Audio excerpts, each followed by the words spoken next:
Allah Azza wa Jal is the creator, the owner, and the regulator of all affairs. Right? So here the Shaykh, rahimahullah, has given us three broad meanings of ar-rububiyyah. It is known that Allah creates all things.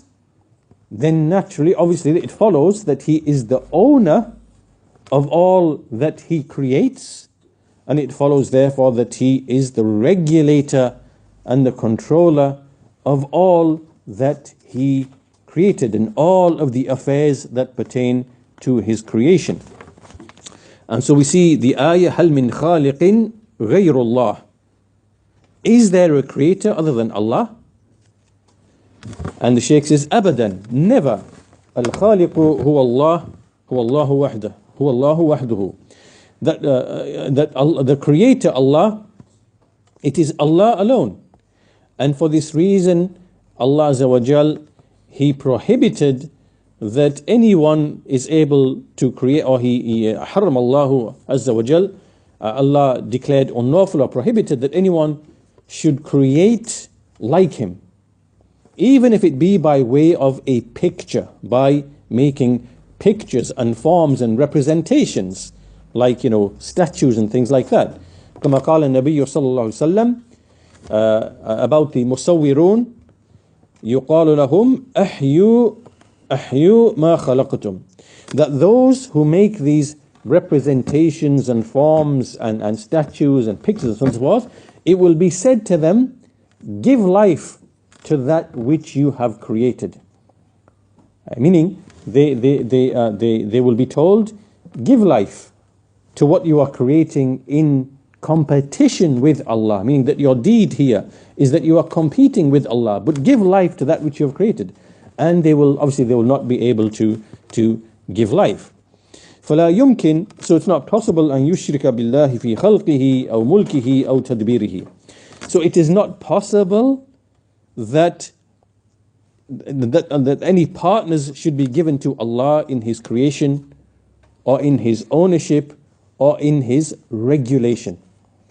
Now, just to stop at this point here, because this is very important, these affairs, because nowadays we see that the kuffar, they, you see that they're creating these robots and artificial things based upon artificial intelligence, where they can do the things that humans do, and they appear to be like autonomous, having a will and a desire, but really this is not life. This is not al-hayat. It's not life like what we see, what Allah creates of living things that they have a soul. They have a soul, and they eat and drink and they respirate, and this is what is life, and they grow, right? From life, al-hayat is growth, right? This is what is life. So you see plants, they have life and they grow, and you see men, women born and they grow and they breathe and they are nourished, and as I said, they respirate and they have metabolism, for example. They have all these things which represents the particular form of life that Allah gives to creatures. This is what we see in Allah's creation. Whereas what these people are doing, because they failed to create life from non-life, which is not possible, right? Because remember, they are telling us all of these stories about evolution and Darwinian evolution, and from inorganic matter, right, there came organic matter, and from organic matter there came life forms, and from this is without evidence. They haven't been able to prove this. In fact, they know that it is impossible. It is impossible to get life from non-life. They've tried everything they can in laboratories, in experiments, in taking nucleic acids and mixing them with a bit of clay and adding a bit of electricity and then adding other things into the mix. They've tried every single possible variation to try and get the most basic, building blocks of life. And keeping in mind that this is not random, these are experiments in which there is intelligent input, right? It's not random like what they're making to be. They are interfering in the experiment, and they are injecting their own intelligence and design into what happens in the test tube or the beaker or whatever. So even then, it's not even random. And after all of these efforts, decades after decades after decades, they've realized that it is impossible to get life from non-life, right? So therefore, they cannot compete with Allah Azza wa Jal in what He created. It is not possible. That's why we see in this hadith and similar to that, أَحْيُوا مَا خَلَقْتُمْ. Give life to that which you've created. You can't give life, right? Because it is actually artificial, and they even admit it is artificial. It is not real, right? So when they create these statues, for example, which is the old method, creating a statue, stands there, does nothing. You can't give life to a statue. You can't breathe a soul into a statue. A soul is from the affair of Allah. It is from the affair of Allah. Allah creates soul, which gives life to things. So then they create these, in the modern era, because they have the means and the ability from, silicon, from metals and minerals and plastics and things like that, they create an artificial life form, which doesn't really have actual life. It's not real life, it is artificial. Are they able to breathe life into these things? No. Can these things reproduce? No. Do these things breathe and grow on their own? No. Right? But what they are trying to do is they're trying to mimic as much as possible Allah's creation to make it look as if they are competing with Allah in His creation. So even to the extent, for example, that they are they're trying to mimic the skin, for example, by taking polymers and then making the skin to cover like the silicon, the metal, robots that they're making to make it look as if it's as human as possible. But again, it's not really real, because the skin is not living, right? There's no perspiration from the skin. There's no, it's not like real skin. But they are trying to make it mimic as much as possible the real skin, right? And just the whole of this enterprise from its beginning to its end, that in itself is proof that there is a creator, because you are trying to mimic the creation of Allah. You are bringing together all of the world's intelligence, all of the world's brains, all of the accumulated knowledge over decades and decades of research in so many different fields, in to do with the metals and synthetics and plastics and biological processes, and when you study the body in terms of how the bones and the ligaments and the tendons have been designed and how you're trying to mimic them, in your creation and design of robots. And then there's a programmatic element. The programmatic element, how you are programming using programming languages to manage the movements and everything. So you're bringing all that knowledge from so many different disciplines together in order to mimic Allah's creation. And then you're telling us, you are dismissing everything Allah's created and saying, it's just a product of chance and this, and this is foolish, right? Your entire enterprise in itself is an admission that there is a creator and that there is a maker. By necessity, it is an admission. And that's why, going back to what Sheikh Fawzan mentioned in the previous lesson, and what we've mentioned before many times, that these atheists and these arrogant people like Fir'aun and Nimrud, and you have their counterparts today as well, right? Inwardly, they are absolutely convinced that there is a maker and a creator. Why? Because they are competing with this maker and creator. This is what they are doing. They are trying to compete with what Allah has created. They know that's what they are doing, because they are trying to subdue and control and make it look as if they are the creators, right? So this is clear proof that the entire enterprise is an admission that there is a maker and a creator. However, they're not able to give life to that which they are creating, because life requires like a soul, and real life, has many of these processes: respiration, reproduction, and so on and so forth, which what they are creating don't actually have. So it's like an imitation. They even say it's artificial, obviously, but it's not real life, and through that they're trying to compete with Allah in His creation. In fact, what they are trying to do in reality is that they're trying to merge what Allah has created, the biological, the human, and they're trying to merge it with what they are making, which is the digital and the artificial, and to merge them so that they can then take over the human.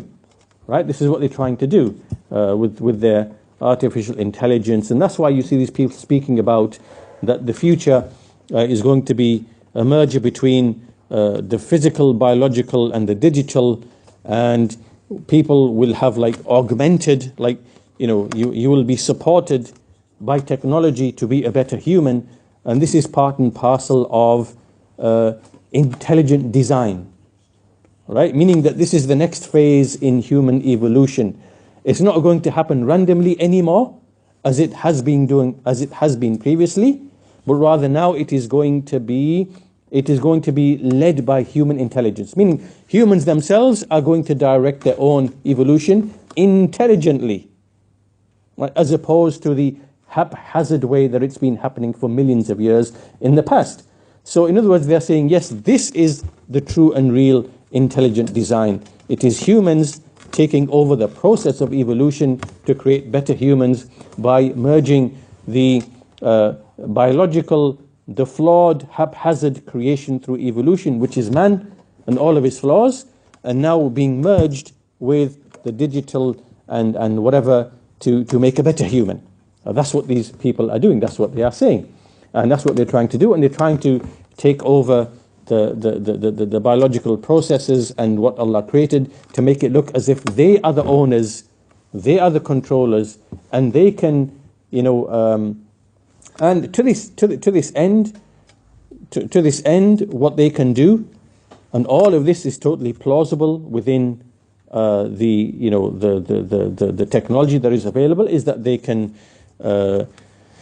when they have all these things in place as they wish to, which is have like sensors within your body to monitor you on your skin and inside your body, and they can feed you pills or put capsules in your skin or whatever to release certain things at certain times, all connected with technology through Wi-Fi, through whatever it might be.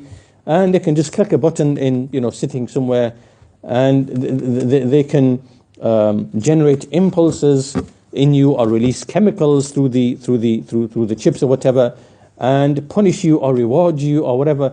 This is the kind of thing that they are speaking of that they want to do, right? To control your behavior.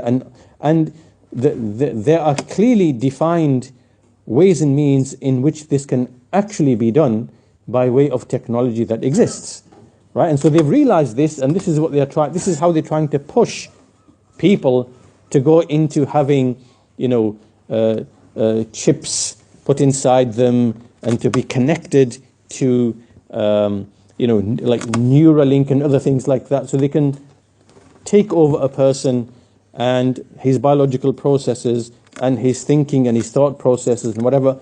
All of this is within the realm. In fact, it's not within the realm of possibility. It's actually being done, right? And that's why they're trying to merge the digital with the biological, because they want to have more and more influence over the actual behavior of humans, so that they can control it and direct it in the way that they see fit, right? Through the laws that they want to implement, right?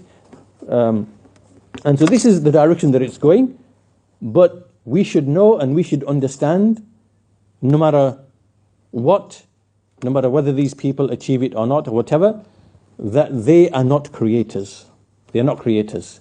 This is all artificial. They did not create life from nothing.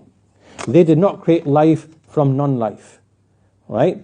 Now this might seem an obvious thing to us, but imagine in 2 or 3 generations time, when if they brainwash the kids enough, they will make it look as if that there are benevolent creators who are gods over mankind, and they are the ones who run everything smoothly. And like you can see that there is a possibility for belief in these types of gods, which are humans who have tremendous control over the lives of people and over the provision of people and over the life and death and benefit and harm of people, that children might be raised to, and led to think that there are gods who should be thanked other than Allah, right? The avenue to that happening is plausible and possible, right? Now, to us, because we know these things are false, we know this is falsehood, but this is how misguidance sets in over time, over generations, right? And so we can see that, when these people gain this tremendous power over agriculture, over production, over the means, and then they can brainwash the people into thinking that there are amongst the people those who are in effect deities, who control your provision, who control your livelihood, who control your happiness and sadness, right? And they are the ones who've, who control and regulate everything so that life runs smoothly, and so they need to be thanked and they need to be worshipped.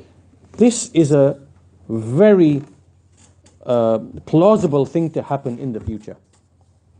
So that's why it's important that we make it clear and we teach our children that there is no creator besides Allah. No one gives life or takes life. No one can create life. And all these things are not life.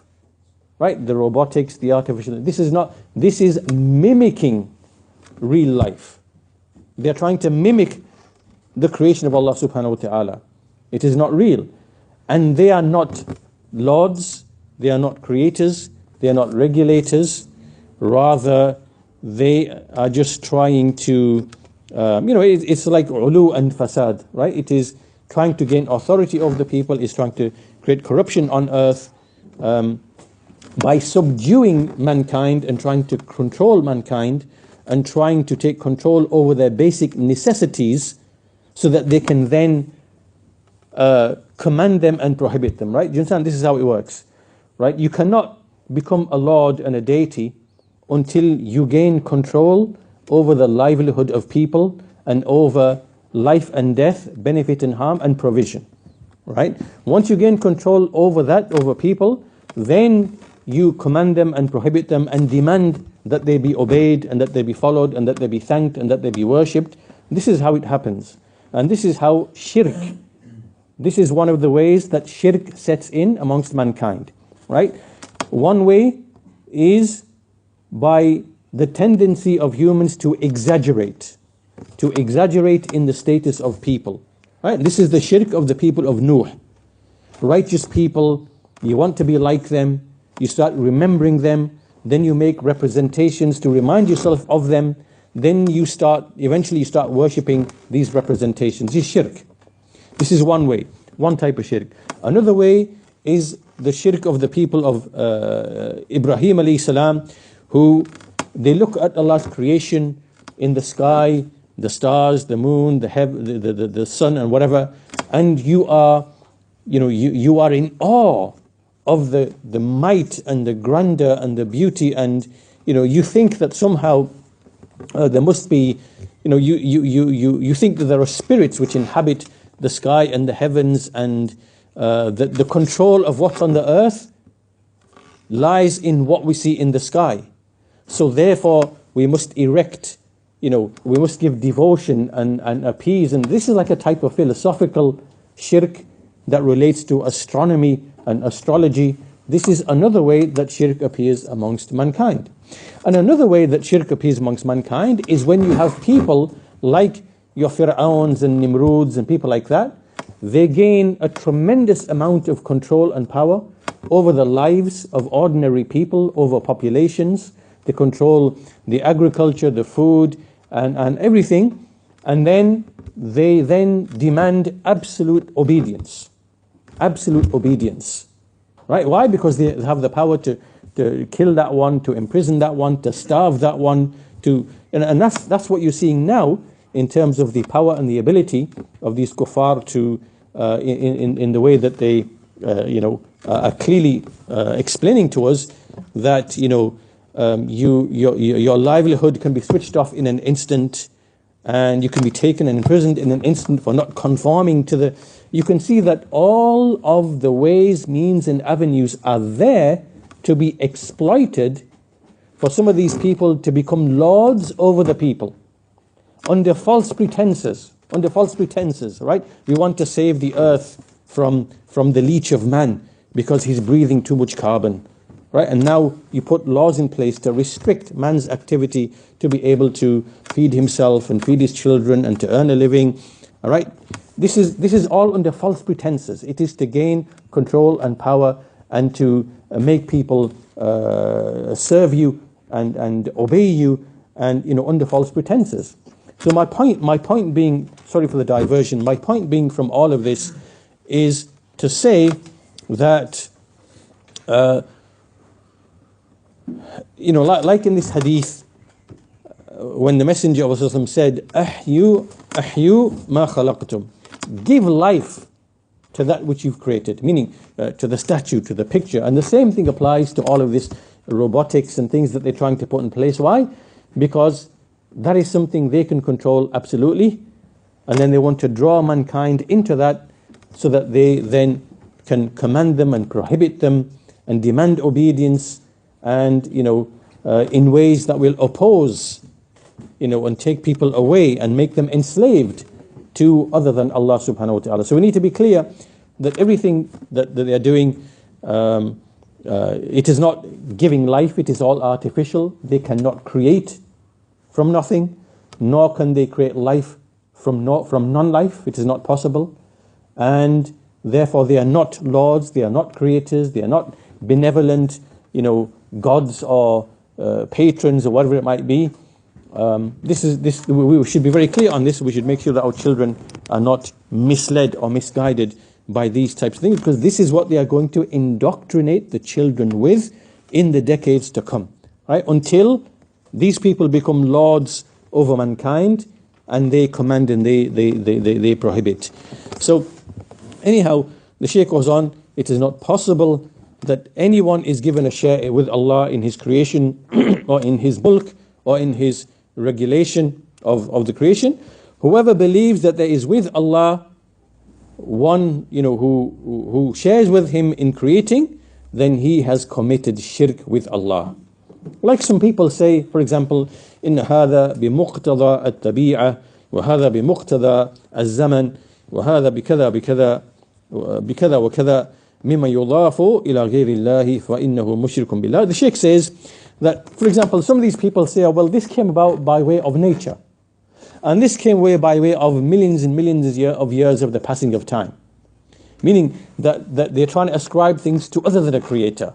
Right? Life is because of nature, just happened. Right? Life appeared because of millions of years of just random, interactions of matter, and over time. This is why we see, life, trees, and so on and so forth. It's because of this. This is false. They're trying to ascribe it to other than a creator, and they're trying to attribute creation to other than a knowing, powerful creator. And the Shaykh says, وَمِنَ الْعَجَبِ أَنَّ هَذَا الشِّرْكِ أعني الشرك في الربوبية لا يذهب إليه ولا الكفار الذين قاتلهم النبي صلى الله عليه وسلم. الكفار الذين قاتلهم النبي صلى الله عليه وسلم هل كانوا يشركون في الربوبية؟ الجواب لا. The Sheikh is expressing surprise here that, this type of shirk where you affirm a creator other than Allah, or you ascribe creation to other than Allah, to things within His creation. This is something that no one really has gone towards this thing. Not even the disbelievers, the pagans of Mecca who were fought by the Prophet ﷺ, right? Even they didn't believe this. Did they used to commit this type of shirk in Allah's rububiyyah? The answer is no. He mentions the ayah, وَلَئِن سَأَلْتَهُم مَّنْ خَلَقَ السَّمَاوَاتِ وَالْأَرْضِ لَيَقُولُنَّ اللَّهُ لَيَقُولُنَّ خَلَقَهُنَّ الْعَزِيزُ الْعَلِيمُ. If you were to ask them who created the heavens and the earth, they will surely say لَيَقُولُنَّ خَلَقَهُنَّ الْعَزِيزُ الْعَلِيمُ. They will surely say it is Al-Aziz and Al-Alim who created them. So even the pagans of Mecca did not used to believe this nonsense that creation is ascribed to other than Allah. This is not true. And they used to affirm that Allah is the creator. However, we find in our time there are those who reject out of arrogance a creator, and they claim that this creation does not have a mudabbir, does not have a creator. These things just generate and they self-produce over time. And likewise, the earth just generates things, and the wombs of women just give birth. This is how it is. There's no creator. All of these are things which happened. Sheikh says this is amazing.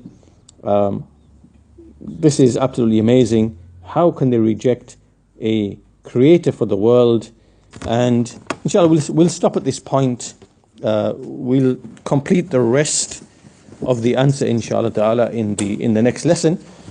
But just to summarize, so far we are looking at what is the opposite of Tawheed al-Rububiyyah. And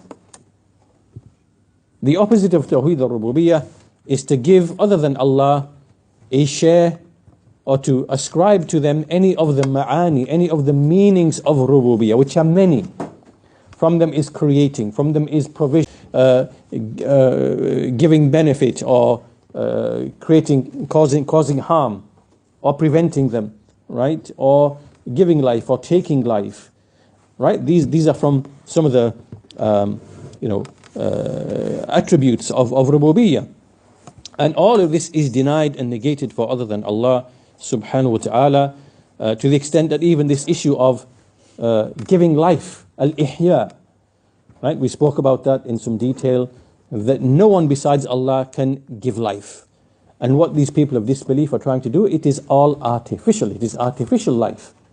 But maybe in 5-6 generations time, maybe people will be brainwashed to believe that this is life, right? When it's not, right? This is the danger where this can go if we do not plant firmly Tawheed al-Rububiyyah into the hearts of the people. It can very easily be, people can very easily be led into shirk.